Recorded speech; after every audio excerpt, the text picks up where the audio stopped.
मुझे कोई शौक नहीं है बच्चा पैदा करने की। कुछ लोगों का बहुत शौक कि मेरा बेटा हो, मेरी ये हो, फैमिली हो। मेरा कोई जल्दी नहीं है और मुझे शौक भी नहीं है। आखिर क्यों आज तक कुंवारे है 50 साल के अक्षय खन्ना? क्या गंजापन किसी सुपरस्टार का पूरा करियर खा सकता है? क्या ऐश्वर्या राय और करिश्मा कपूर जैसी दिग्गज अभिनेत्रियों के साथ नाम जुड़ने के बावजूद एक इंसान पूरी जिंदगी अकेले रहने का फैसला कर सकता है?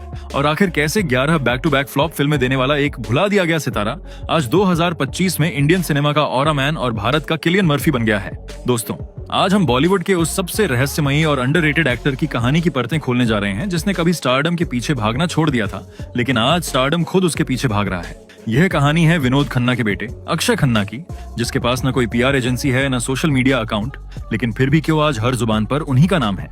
अक्षय खन्ना की कहानी को समझने के लिए हमें उस दौर में जाना होगा जब उनके पिता विनोद खन्ना का स्टारडम 7वें आसमान पर था। 1975 में जब अक्षय का जन्म हुआ तो उन्हें चांदी का चम्मच तो मिला, लेकिन वो कांटों से भरा था।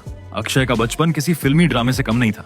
जब वो महज 5 साल के थे, उस उम्र में जब एक बच्चे को पिता के कंधे की सबसे ज्यादा जरूरत होती है, विनोद खन्ना ने सब कुछ छोड़ दिया। वो सेक्सी सन्यासी बन गए और ओशो यानी आचार्य रजनीश के पीछे पागल होकर अपना परिवार, अपना करियर और अपने बच्चों को मुंबई में छोड़कर अमेरिका के ओरेगोन चले गए। घर पर रह गई उनकी पहली पत्नी गीतांजलि और 2 छोटे बेटे अक्षय और राहुल। उस 5 साल के बच्चे के लिए यह समझना नामुमकिन था कि आखिर सन्यास किस बला का नाम है और क्यों उसके पिता ने उसे त्याग दिया। इसी दौरान विनोद और गीतांजलि का तलाक हुआ और विनोद खन्ना ने बाद में कविता से दूसरी शादी कर ली, जिनसे उन्हें 2 और बच्चे साक्षी और श्रद्धा हुए। इस पारिवारिक उथल पुथल और पिता की गैर मौजूदगी ने अक्षय के अंदर एक गहरा खालीपन भर दिया, जिसने उन्हें एक बहुत ही शांत, अंतर्मुखी और ओंड बॉल इंसान बना दिया। जब विनोद खन्ना वापस लौटे तो उन्हें अपने किए का पछतावा था या बेटे के करियर को बनाने की जिद, ये कहना मुश्किल है। लेकिन 90 के दशक में उन्होंने ठान लिया कि वो अक्षय को बॉलीवुड का सबसे बड़ा लॉन्च देंगे। फिल्म का नाम था हिमालय पुत्र, जो सिर्फ एक फिल्म नहीं बल्कि विनोद खन्ना का एक जुनूनी प्रोजेक्ट था। विनोद खन्ना की दीवानगी का आलम यह था कि वो इस फिल्म के लिए कोई आम चेहरा नहीं चाहते थे। किस्सा मशहूर है कि फिल्म की हीरोइन ढूंढने के लिए विनोद खन्ना ने भारत की लड़कियों को रिजेक्ट कर दिया था और लंदन पहुंच गए थे। वहां उन्होंने बाकायदा अखबारों में इश्तिहार दिया और सैकड़ों लड़कियों का ऑडिशन लिया। तब जाकर उन्हें अंजला जावेरी मिली। इतना पैसा, इतनी मेहनत और लंदन तक की दौड़ भाग, ये सब सिर्फ इसलिए था ताकि दुनिया देख सके कि विनोद खन्ना का बेटा आ रहा है। लेकिन कुदरत का खेल देखिए।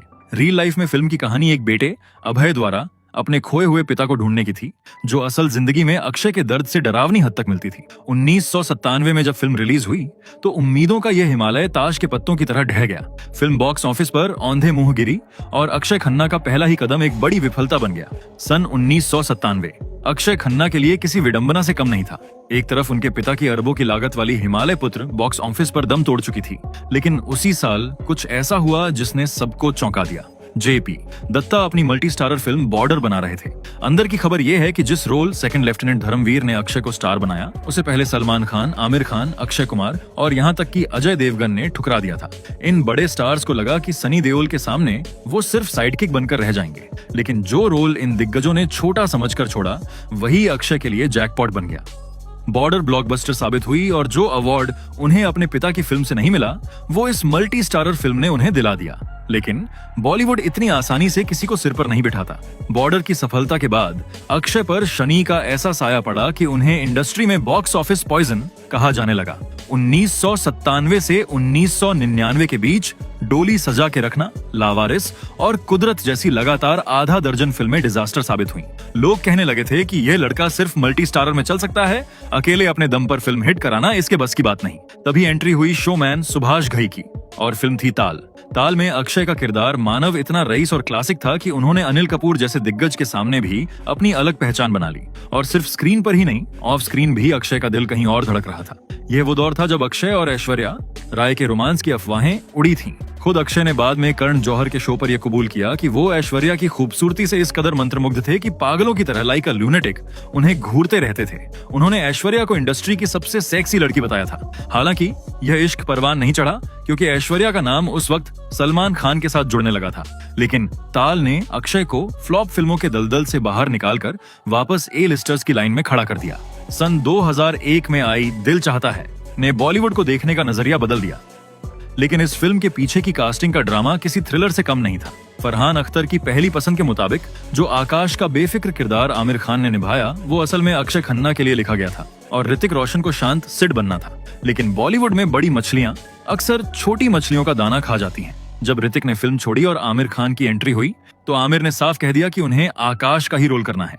ऐसे में किसी भी स्टार किड का ईगो आड़े आ सकता था, लेकिन अक्षय ने बिना किसी नखरे के चुपचाप सिड का रोल स्वीकार कर लिया। और देखिए, किस्मत का खेल, फिल्म में मजे सारे आमिर और सैफ ने किए, लेकिन इज्जत और अवार्ड अक्षय खन्ना ले गए। एक तलाकशुदा और शराबी महिला डिंपल कपाड़िया से प्यार करने वाले एक अंतर्मुखी लड़के का किरदार निभाकर उन्होंने साबित कर दिया कि वो अपनी उम्र से कहीं ज्यादा परिपक्व थे। लेकिन जहां स्क्रीन पर वो परिपक्व हो रहे थे, वहीं असल जिंदगी में वो एक ऐसे शारीरिक और मानसिक आघात से गुजर रहे थे जो किसी भी हीरो के लिए मौत समान होता है, गंजापन। सोचिए, एक लड़का जो सिर्फ 19 से 20 साल का है, जिसका पूरा करियर उसके चेहरे और लुक्स पर टिका है, उसके बाल मुट्ठियों में भरकर झड़ने लगे। अक्षय ने बाद में अपने इस दर्द को बयां करते हुए कहा था कि यह ऐसा था जैसे किसी पियानो वादक की उंगलियां काट दी जाएं। वो सुबह उठकर आईने में खुद को देखते और महसूस करते कि उनकी जवानी और करियर रेत की तरह फिसल रहा है। इंडस्ट्री के लोग जो कल तक उनकी खूबसूरती की कस्में खाते थे, अब दबी जुबान में उनके विग और हेयर ट्रांसप्लांट की बातें करने लगे थे। इसी हीन भावना ने शायद उन्हें रोमांटिक हीरो बनने से रोका और वो विलेन या कैरेक्टर रोल्स की तरफ मुड़ गए, जो अनजाने में उनके लिए वरदान साबित हुआ। और अगर करियर और लुक्स का तनाव काफी नहीं था, तो उनकी निजी जिंदगी में एक बहुत बड़ा दिल टूटने वाला हादसा हुआ। 90 के दशक के अंत में जब करिश्मा कपूर का अजय देवगन से ब्रेकअप हुआ था, तब उन्हें अक्षय खन्ना में एक सहारा मिला था। बात डेटिंग से आगे बढ़कर शादी तक पहुंच गई थी। करिश्मा के पिता रणधीर कपूर को अक्षय बहुत पसंद थे और उन्होंने खुद विनोद खन्ना के घर रिश्ता भेजा था। दोनों खानदान तैयार थे, पत्रिकाएं छपने ही वाली थीं, लेकिन फिर एंट्री हुई विलन की।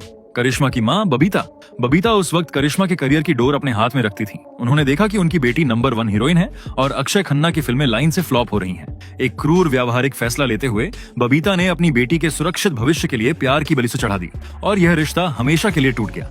यह बॉलीवुड का वो कड़वा सच था जिसने अक्षय को यह सिखा दिया कि यहाँ इश्क भी बॉक्स ऑफिस कलेक्शन देखकर किया जाता है। बॉलीवुड में कहावत है कि यहाँ कोई किसी का सगा नहीं होता, और अक्षय खन्ना के साथ जो 2007 में हुआ वो इस कहावत का सबसे बड़ा सबूत है। ये किस्सा उनके करियर का सबसे बड़ा व्हाट इफ, यानी क्या होता अगर वाला क्षण है। उस साल लेखक अमोल गुप्ते ने एक फिल्म लिखी थी, तारे जमीन पर। गुप्ते के दिमाग में डिसलेक्सिक बच्चे के संवेदनशील टीचर रामशंकर निकुंभ के रोल के लिए सिर्फ और सिर्फ अक्षय खन्ना का चेहरा था। अक्षय की दिल चाहता है वाली आर्टिस्टिक इमेज इस रोल के लिए एकदम फिट थी। अमोल गुप्ते आमिर खान के पास सिर्फ इसलिए गए थे ताकि वो उन्हें अक्षय खन्ना से मिलवा सकें या उनका नंबर दे सकें, लेकिन यहाँ एक ऐसा खेल खेला गया जिसे सुनकर आप दंग रह जाएंगे। आमिर खान, जो अक्षय के अच्छे दोस्त माने जाते थे, ने अमोल गुप्ते से कहा कि पहले मुझे स्क्रिप्ट सुनाओ। जैसे ही आमिर ने स्क्रिप्ट सुनी, उन्हें अंदाजा हो गया कि यह फिल्म इतिहास रचने वाली है। उन्होंने न सिर्फ फिल्म को प्रोड्यूस करने का फैसला किया, बल्कि वो रोल जो अक्षय के लिए लिखा गया था खुद ले लिया। सबसे हैरान करने वाली बात यह थी कि यह सब अक्षय की पीठ पीछे हुआ। जब तक अक्षय को भनक लगती, फिल्म की शूटिंग शुरू हो चुकी थी। बाद में खुद आमिर खान ने अक्षय से मुलाकात की और बिना किसी शर्मिंदगी के कबूल किया, अक्षय, मुझे स्क्रिप्ट इतनी पसंद आई कि मैंने अमोल को तुम्हारे पास आने ही नहीं दिया और मैंने फिल्म खुद कर ली। सोचिए, आपके हाथ से एक नेशनल अवार्ड विनिंग फिल्म छीन ली गई हो और छीनने वाला आपका अपना दोस्त हो। कोई और एक्टर होता तो मीडिया में हंगामा खड़ा कर देता, लेकिन अक्षय खन्ना की शराफत या शायद उनका भोलापन देखिए कि उन्होंने इसे चुपचाप स्वीकार कर लिया और कोई बवाल नहीं किया।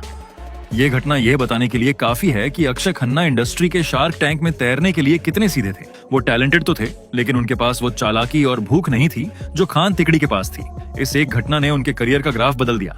जहां आमिर मिस्टर परफेक्शनिस्ट बन गए, वहीं अक्षय खन्ना को यह एहसास हुआ कि इस इंडस्ट्री में टैलेंट से ज्यादा जरूरी है अपनी जगह के लिए लड़ना, जो वो कभी कर नहीं पाए। इसी दौर में उन्होंने गांधी, माय फादर जैसी बेहतरीन फिल्में भी की, लेकिन बॉक्स ऑफिस को तो सिर्फ मसालेदार नंबर्स की भाषा समझ आती थी और धीरे धीरे अक्षय रेस में पिछड़ते चले गए। इसके बाद का दौर यानी 2008 से 2011 तक का समय अक्षय के करियर का वो काला अध्याय था जहां वो मल्टी स्टारर फिल्मों की भीड़ में खो गए। उन्हें समझ नहीं आ रहा था कि वो किस दिशा में जाएं। उन्होंने रेस 2008 की, जिसमें उनकी एक्टिंग की तारीफ तो हुई, लेकिन सारी लाइमलाइट सैफ अली खान ले गए। प्रियदर्शन, जिन्होंने उन्हें कॉमेडी स्टार बनाया था, उन्होंने भी आक्रोश 2010 में उन्हें अजय देवगन के साथ कास्ट किया। आक्रोश में अक्षय ने एक करप्ट पुलिस वाले का रोल इतनी शिद्दत से निभाया था कि देखने वालों के रोंगटे खड़े हो गए, लेकिन फिल्म की मार्केटिंग और गलत रिलीज टाइमिंग की वजह से यह बेहतरीन फिल्म भी बिना शोर मचाए फ्लॉप हो गई। हद तो तब हो गई जब उन्होंने 2010 में फराह खान की 30 मार खान की। इसमें उन्होंने एक ऑस्कर ऑब्सेस्ड एक्टर का रोल किया था। विडंबना देखिए, उस पूरी फिल्म में सिर्फ अक्षय खन्ना की एक्टिंग ही थी जो बर्दाश्त करने लायक थी। उनका काम शानदार था, लेकिन फिल्म इतनी बड़ी डिजास्टर थी कि उसका धब्बा उनके करियर पर भी लगा। लोगों ने कहना शुरू कर दिया कि अक्षय खन्ना अब खत्म हो चुके हैं। साल 2012 में एक फिल्म आई थी, गली गली चोर है। ये फिल्म बॉक्स ऑफिस पर तो डिजास्टर साबित हुई ही, लेकिन इसके बाद अक्षय खन्ना ने जो किया उसने पूरी इंडस्ट्री को सन्न कर दिया। इस फिल्म की रिलीज के बाद अक्षय खन्ना अचानक गायब हो गए। ये कोई छोटा मोटा ब्रेक नहीं था, ये एक पूर्ण अज्ञातवास था। 4 साल तक न कोई फिल्म, न कोई पार्टी, न कोई इंटरव्यू और न ही किसी अवार्ड शो में उनकी झलक, जैसे धरती उन्हें निगल गई हो। बॉलीवुड, जो गॉसिप का भूखा है, ने तुरंत अपनी कहानियां गढ़नी शुरू कर दी। बाजार में यह खबर आग की तरह फैली कि अक्षय खन्ना को शराब की भयानक लत, अल्कोहलिज्म लग चुकी है और वो अपनी सुध बुध खोकर किसी रिहैब सेंटर में भर्ती हैं। लोगों ने कहना शुरू कर दिया कि विनोद खन्ना का बेटा भी उसी रास्ते पर चल पड़ा है जिस पर कई स्टार किड्स चलकर बर्बाद हो चुके हैं। मैगजीन्स में आर्टिकल छपने लगे कि कैसे एक होनहार एक्टर अपने ही डिप्रेशन और नशे के प्याले में डूब गया है। लेकिन इन बंद दरवाजों के पीछे की सच्चाई उन अफवाहों से कहीं ज्यादा गहरी और दर्दनाक थी। सच्चाई यह थी कि अक्षय खन्ना किसी नशे में नहीं, बल्कि एक रचनात्मक घुटन, क्रिएटिव सफोकेशन में जी रहे थे। उन्होंने बाद में खुलासा किया कि वो कैमरे के सामने एक्टिंग करते करते थक चुके थे। लेकिन इस गायब होने की सबसे बड़ी और निजी वजह कुछ और थी, जिसे उन्होंने दुनिया से छिपा कर रखा था। उनके पिता विनोद खन्ना की जानलेवा बीमारी। रिपोर्ट्स के मुताबिक यही वो दौर था जब विनोद खन्ना का स्वास्थ्य तेजी से गिर रहा था। उन्हें ब्लैडर कैंसर था, जिसका निधन 2017 में हुआ। जिस पिता ने बचपन में उन्हें ओशो के लिए छोड़ दिया था, उसी पिता के अंतिम वर्षों में अक्षय ने सब कुछ छोड़कर उनके साथ वक्त बिताने का फैसला किया। उन्होंने मुंबई की चकाचौंध और शोर शराबे को त्याग दिया और अलीबाग में अपने फार्म हाउस पर एकांत में रहने चले गए। वहां उन्होंने गार्डनिंग की, किताबें पढ़ी और खुद को उस मसाला हीरो की इमेज से तोड़ा जिसमें वो कभी फिट नहीं हो पा रहे थे। उन्होंने अपनी शर्तों पर एक ऑनबॉल या अजीब व्यक्ति बनकर जीना स्वीकार किया, जिसे लोगों से मिलना जुलना पसंद नहीं था। दुनिया जिसे उनका पतन और नशा समझ रही थी, वो असल में उनका पुनर्जन्म यानी रिबूट होने का तरीका था। वो शेर की तरह पीछे हटे थे ताकि एक लंबी छलांग लगा सकें। 4 साल के लंबे वनवास और सन्नाटे के बाद जब 2016 में अक्षय खन्ना वापस लौटे, तो वो पुराने लवर बॉय नहीं थे जो पेड़ों के पीछे गाना गाते थे। उन्होंने समझ लिया था कि अगर इस नई इंडस्ट्री में टिकना है तो उन्हें अपनी कमजोरी को ही अपनी ताकत बनाना होगा। उनकी वापसी हुई फिल्म डिशूम से, जिसमें उन्होंने वाघा नाम के एक स्टाइलिश और सन की विलेन का किरदार निभाया। अक्षय ने बाद में एक इंटरव्यू में कहा था कि 4 साल बाद सेट पर लौटना उनके लिए शून्य से शुरुआत करने जैसा था। उनके हाथ पैर कांप रहे थे जैसे वो कोई न्यूकमर हो। लेकिन जैसे ही कैमरा रोल हुआ, दर्शकों ने देखा कि शेर बूढ़ा जरूर हुआ है, लेकिन शिकार करना नहीं भूला। यह एक संकेत था कि अब अक्षय खन्ना ने हीरो बनने का मोह छोड़ दिया है और अभिनेता बनने की जिद पकड़ ली है। इसके बाद उन्होंने मॉम और इत्तेफाक जैसी फिल्मों में ऐसे पुलिस अफसर के किरदार निभाए जो चिल्लाते नहीं थे, बल्कि अपनी आंखों से मुजरिम की रूह को स्कैन कर लेते थे। लेकिन असली गेम चेंजर साबित हुई 2019 की कोर्टरूम ड्रामा सेक्शन 375। यहाँ उन्होंने एक बचाव पक्ष के वकील की भूमिका निभाई। आलोचकों ने मान लिया कि यह बंदा एक्टिंग की एक अलग ही लीग में खेल रहा है। फिर आया 2022 का वो तूफान जिसने बॉक्स ऑफिस के सारे रिकॉर्ड तोड़ दिए। दृश्यम 2। इस फिल्म में चुनौती बहुत बड़ी थी। सामने थे अजय देवगन जैसा सुपरस्टार और तब्बू जैसी दिग्गज एक्ट्रेस। दर्शकों को लगा था कि अक्षय का रोल छोटा होगा, लेकिन जब वो आईजी तरुण बनकर स्क्रीन पर आए तो पूरा थिएटर सन्न रह गया। बिना किसी फाइट सीन के, सिर्फ अपनी बुद्धिमानी और उस कैलकुलेटिव यानी गणनात्मक सन्नाटे से उन्होंने अजय देवगन के पसीने छुड़ा दिए। फिल्म ने 240 करोड़ की ब्लॉकबस्टर कमाई की और इसका एक बड़ा श्रेय अक्षय खन्ना के उस शतरंज के खिलाड़ी वाले अवतार को दिया गया। जो इंडस्ट्री कल तक उन्हें खत्म मान चुकी थी, अब वही प्रोड्यूसर्स उनकी तारीखें लेने के लिए लाइन में खड़े थे। मशहूर डायरेक्टर प्रियदर्शन ने भी कहा कि अक्षय हमेशा से उनके पसंदीदा रहे हैं, लेकिन अवार्ड शोज ने उन्हें हमेशा नजरअंदाज किया।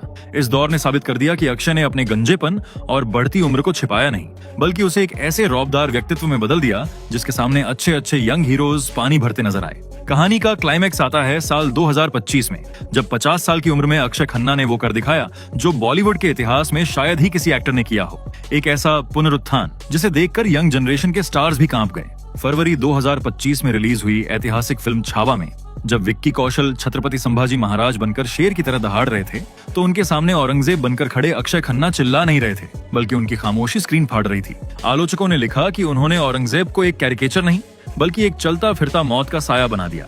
फिल्म ने बॉक्स ऑफिस पर 601 करोड़ रुपए की भारी कमाई की और इसका बहुत बड़ा श्रेय अक्षय की उस आत्मनियंत्रित स्थिरता को गया जिसने विक्की कौशल की आग को टक्कर दी। लेकिन अक्षय का असली जादू साल के अंत में चला, जब दिसंबर 2025 में आदित्य धर की फिल्म धुरंधर रिलीज हुई। इसमें उन्होंने रहमान डकैत नाम के एक पाकिस्तानी क्राइम लॉर्ड की भूमिका निभाई। सोशल मीडिया पर वो क्लिप आग की तरह वायरल हुई जिसमें अक्षय बहरीनी रैप गीत FA 9 LA पर एंट्री लेते हैं। दर्शकों को स्क्रीन पर जो स्वैगर दिखा, उसके पीछे की असली कहानी बहुत कम लोग जानते हैं। लद्दाख की जानलेवा ऊंचाई पर शूटिंग करते समय ऑक्सीजन की कमी के कारण अक्षय की हालत खराब हो रही थी। हर शॉट के बाद उन्हें सांस लेने के लिए ऑक्सीजन सिलेंडर का इस्तेमाल करना पड़ता था। लेकिन जैसे ही डायरेक्टर एक्शन बोलता, उनके चेहरे पर शिकन तक नहीं आती थी और वो पूरी अकड़ के साथ सीन देते थे। फिल्म में रणवीर सिंह जैसे एनर्जी के पावर हाउस मुख्य भूमिका में थे, लेकिन थिएटर से बाहर निकलने वाली पब्लिक और सोशल मीडिया रिव्यूज ने एक सुर में कहा कि अक्षय खन्ना शो स्टीलर थे और वो रणवीर सिंह पर भी भारी पड़ गए। बिना अपना खुद का इंस्टाग्राम अकाउंट बनाए, बिना किसी फालतू के पीआर स्टंट के अक्षय ने साबित कर दिया कि शेर की दहाड़ के लिए शोर की जरूरत नहीं होती। 278 करोड़ की कमाई के साथ 2025 आधिकारिक तौर पर अक्षय खन्ना का साल घोषित हो गया। 50 साल के अक्षय खन्ना आज भी कुंवारे हैं और बहुत शान से अकेले हैं। अक्षय ने बहुत बेबाकी से कहा है कि उन्हें कमिटमेंट फोबिया नहीं है, बल्कि यह उनकी अपनी चॉइस यानी पसंद है। उनका मानना है कि शादी का मतलब है समझौतों की लंबी लिस्ट और वो अपनी जिंदगी, अपने समय और अपनी आजादी पर पूर्ण नियंत्रण चाहते हैं। वो एक ऐसे इंसान हैं जो किसी को जवाब देना पसंद नहीं करते। वो खुद को एक सोशल मिसफिट या अलग थलग रहने वाला इंसान मानते हैं और उन्हें इस बात का कोई मलाल नहीं है। वो उन स्टार्स में से नहीं है जो एयरपोर्ट पर जानबूझकर फोटोग्राफर्स को बुलाते हैं या इंस्टाग्राम पर फर्जी जिम वीडियो डालते हैं। उन्होंने पीआर स्टंट्स, फेक खबरों और सोशल मीडिया की चकाचौंध को लात मार दी है। वो एक ऐसी दुनिया में रहते हैं जहां मोबाइल का नेटवर्क कम और सुकून ज्यादा है।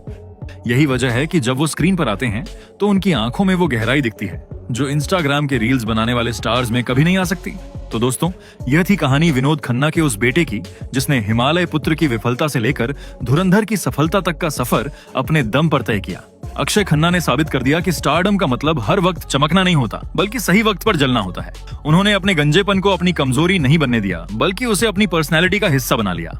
आपको अक्षय खन्ना का कौन सा रूप सबसे ज्यादा पसंद है? दिल चाहता है का सेंसिटिव सिड या दिमाग हिला देने वाला धुरंधर विलन? और क्या आपको भी लगता है कि आज के एक्टर्स को पीआर स्टंट छोड़कर अक्षय की तरह एक्टिंग पर ध्यान देना चाहिए? नीचे कमेंट करके जरूर बताएं। अगर आपको यह अनसुनी कहानी पसंद आई तो इस वीडियो को लाइक करें और अपने दोस्तों के साथ शेयर करें। मिलते हैं अगले वीडियो में एक और धमाकेदार कहानी के साथ।